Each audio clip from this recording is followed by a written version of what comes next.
Boa noite, pessoal. Bem-vindos ao vídeo 3 da aula 3, que a gente está conversando sobre campo elétrico.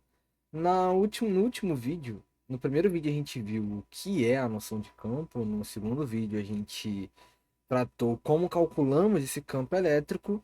Agora a gente vai fazer uma análise um pouco mais qualitativa e menos quantitativa do que é o campo elétrico. E vamos introduzir a noção então de linhas de campo. Primeiro, pensa comigo. Imagina aqui que eu tenho uma carga geradora positiva. A essa altura você tem que saber o que é uma carga geradora.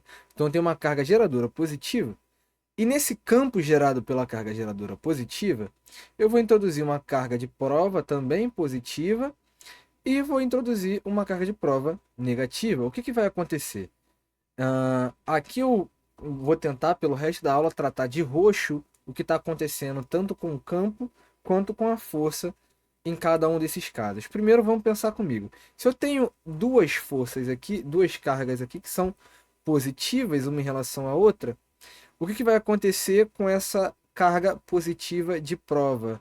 Ela vai sofrer uma força elétrica de repulsão, enquanto essa carga negativa vai sofrer uma força elétrica de atração. O que aconteceria na dinâmica contrária se no campo gerado por uma carga negativa eu adicionasse uma carga positiva e uma carga também negativa? Bom, o que aconteceria é que com a carga positiva, essa nossa força elétrica seria de atração, enquanto com a negativa, a força elétrica seria de repulsão. Bom, até agora eu não estou falando nenhuma novidade aqui para vocês, mas o que eu quero tratar com vocês aqui é o padrão que está sendo estabelecido. Percebam que quando a carga era positiva, quando a carga geradora era positiva e a carga de prova era positiva, então a força ela ia para fora. E quando a carga geradora era negativa e a carga de prova era positiva, a força ela vinha para dentro. Vamos lembrar uma coisa. A gente na última aula falou que o módulo de uma força elétrica é igual ao módulo do campo elétrico vezes a carga. Percebam, eu estou estudando aqui uma carga de prova que é positiva, tá? Uma carga de prova positiva. Então, se eu estudar essa carga de prova positiva, eu estou dizendo que não há alteração entre o sentido do campo e o sentido da força em cargas positivas. Porque se essa carga fosse negativa, então, então a nossa força elétrica seria menos o campo elétrico. Opa, isso para a gente indica troca de sentido, caso fosse negativa. Como a carga é positiva, então há uma concordância sempre nas cargas positivas entre o sentido da força e o sentido do campo. O que você está querendo dizer, Jonathan? Eu estou querendo dizer que, por exemplo, se eu tenho uma força exatamente nesse sentido aqui, numa carga positiva, é porque há um campo elétrico exatamente no mesmo sentido, mesma direção e sentido. Enquanto numa carga negativa tem que haver uma troca de sentidos, ou seja, se há uma força sendo realizada na diagonal para cima, então o campo elétrico ele automaticamente tem que estar na diagonal para baixo, em um sentido oposto. Vamos estabelecer exatamente essa relação aqui para as nossas carguinhas de prova. Perceba, então o que eu estou dizendo é que se a força elétrica desse cara estava para cima, então é porque há um campo elétrico também para cima, tá? Que são vetores. Aqui, ao contrário, se a força estava para dentro, então, pela aquela nossa raciocínio, o campo tem que estar num sentido oposto. Vamos continuar aqui, ó. Numa carga positiva, se a força está para dentro, então o campo também está para dentro. Nós podemos gravar isso pensando que sempre vai haver uma concordância entre o campo e a força, quando a carga de prova for positiva. E quando for negativa, então, força para um lado, campo para o outro. Força para um lado, campo para o outro. Opa, há uma espécie de padrão sendo estabelecido aqui, se você não percebeu. Perceba, numa carga de prova positiva, e uma carga geradora positiva, uma carga geradora positiva, independente da carga que eu pus como prova, independente, o campo sempre apontou para fora. E na carga geradora negativa, independente das cargas de prova que eu coloquei, o campo sempre apontou para dentro, para dentro. É um trava-língua. Logo, o que a gente pode inferir é que as linhas de campo, que significam então as linhas às quais os campos estão desenhados, numa carga geradora positiva, elas sempre vão apontar para fora. Olha só. Então são linhas sempre para fora. Enquanto aqui, linhas sempre para fora. Enquanto em cargas negativas, essas mesmas linhas de campo sempre serão linhas para dentro, tá? Sempre serão linhas para dentro. Perceba novamente que, em qualquer que fosse a carga de prova, pela carga geradora ser positiva, o campo estava indo para fora. E aqui, independente da carga de prova que eu colocasse, por causa da carga geradora ser negativo, o campo estava vindo para dentro. Então eu consigo, dessa maneira, dizer para onde aponta o campo em cada uma das cargas geradoras. Perfeito? Tá? E eu posso também saber que há esse comportamento entre força e campo elétrico sempre quando há uma carga positiva, a concordância entre direção e sentido de força e campo, e discordância quando for negativo. Então, para que a gente entenda melhor essa interação entre campos de duas cargas, vamos colocá-las uma ao lado da outra e ver como uma interfere na outra. Agora eu vou desenhar de roxo o próprio campo, tá?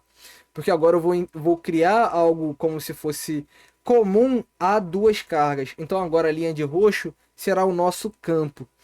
Então perceba que o campo tem que sair da carga positiva e entrar na carga negativa. Ou seja, como se fosse uma linha que liga a carga positiva à carga negativa. Ela está saindo, o campo sai da carga positiva e entra na carga negativa. Então eu consigo criar o que a gente chama de linhas de campo. Tá vendo? São exatamente linhas que representam toda a dinâmica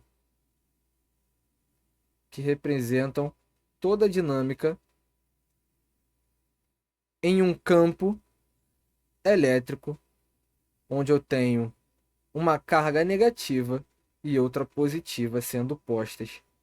Esses campos eles saem da carga positiva e entram na carga negativa. É assim que funciona. O que acontece então se eu colocar uma carga aqui qualquer de módulo positivo? Bom, vamos ver se as regras que a gente conhece elas estão sendo respeitadas.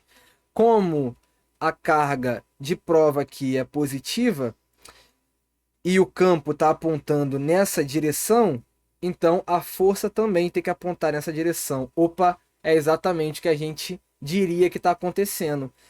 A carga positiva está se afastando da carga positiva, ou seja, está sendo repelida, está sendo atraída pela carga negativa. E caso eu coloque aqui, então, uma carga negativa agora. Bom, se o campo está numa direção, então a força tem que estar na direção contrária, como a gente viu aqui em cima. Opa, é exatamente o que a gente imaginava. A carga negativa agora, a força dela está indo na direção a se atrair da carga positiva e ser repelida pela carga negativa. Então, todas as interações aqui estão sendo respeitadas quando eu coloco esse nosso diagrama das linhas de força. Agora, para que a gente finalize essas ideias entre duas cargas, vamos analisar também, então, os campos gerados quando eu coloco duas cargas negativas ou duas cargas positivas uma ao lado da outra. Perceba que independente do que aconteça, o campo ele sempre tem que entrar na carga negativa. Então, primeiro que vai haver uma espécie de cabo de força aqui nessa nossa linha central, porque o que vai acontecer? Uma carga vai querer puxar o campo para si e outra vai querer puxar o campo para si. Então esse campo vai acabar sendo anulado aqui no meio. É o que a gente chama então de região com campo elétrico nulo. Agora, as outras regiões elas podem existir, tá? O campo elétrico pode existir tranquilamente nas outras regiões, entrando assim, ó, pum, pum, tá? Opa, tá no sentido contrário. Aqui. Esses são campos elétricos.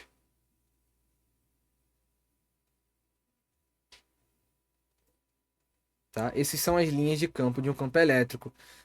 Quando há a similaridade de cargas entre cargas positivas e negativas aqui, exatamente em algum lugar entre eles, ou nós vamos ver em casos que até após eles pode haver então uma região onde a carga elétrica ela é anulada, porque aqui eu estou considerando que o módulo das cargas são iguais. Então, se os módulos das cargas são iguais, aqui exatamente no meio não vai haver campo elétrico, porque para um lado vai haver uma força sendo feita, um campo sendo feito, para o outro campo sendo feito, e como eles têm a mesma, como essas cargas de prova têm a mesma intensidade, o mesmo valor, e para que a gente lembre, o campo só depende da carga e do quadrado da distância.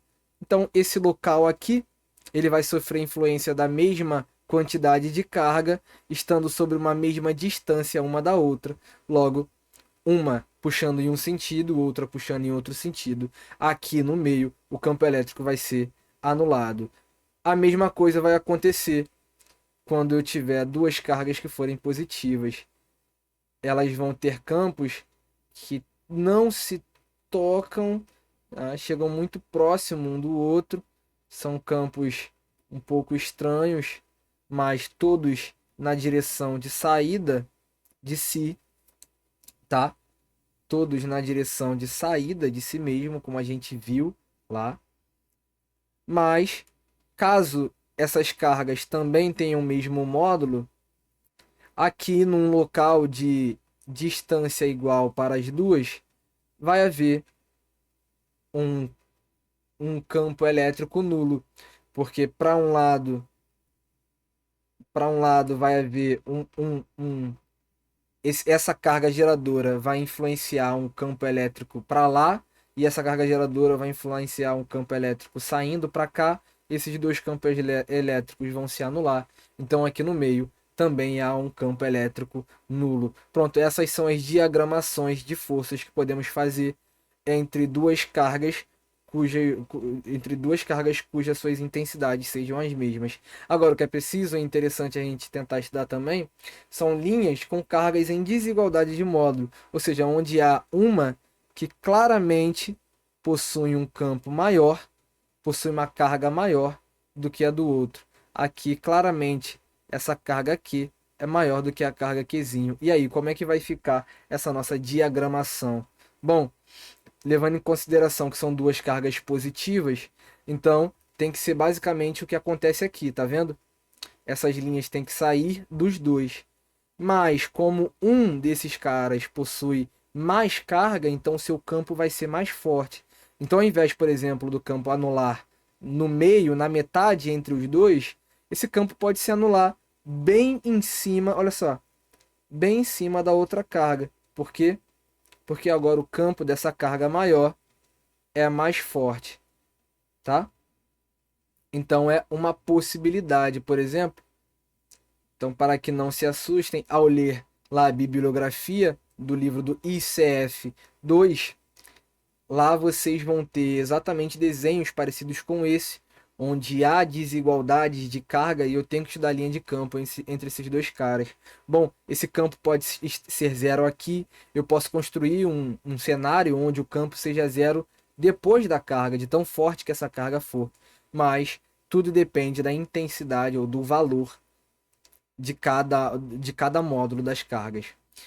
Um outro exemplo, para que a gente finalize então a aula, é tentar estudar agora essas mesmas linhas de carga, quando há uma diferença em seus sinais aqui, teria que acontecer exatamente o que acontece aqui em cima, sair a linha de campo do positivo e entrar no negativo. Só que como essa carga positiva ela é a maior que tem, então ao invés de eu ver uma equiparação aqui, algo fluido entre essas linhas de força, não, entre essas linhas de campo, não.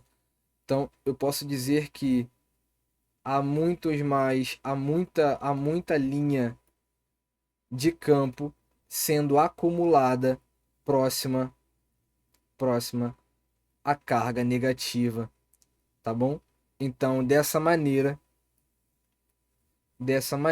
eu consigo descrever o que acontece quando há uma desigualdade de módulos e o que acontece com as linhas de campo em cada um desses cenários. O importante aqui não é você gravar cada uma dessas coisas, mas você entender principalmente essa conclusão aqui. Como que funciona as linhas de campo numa carga positiva, numa carga negativa, e como que cada carga vai obedecer ao ter um campo elétrico interagindo com ela. Quando uma carga positiva sofre a ação de um campo, a força vai no mesmo sentido. Quando uma carga negativa sofre a ação de um campo, a força é no sentido contrário. Essa é a principal conclusão da aula. Isso é o que a gente pode falar a priori de linhas de campo elétrico. Vejo vocês na próxima aula.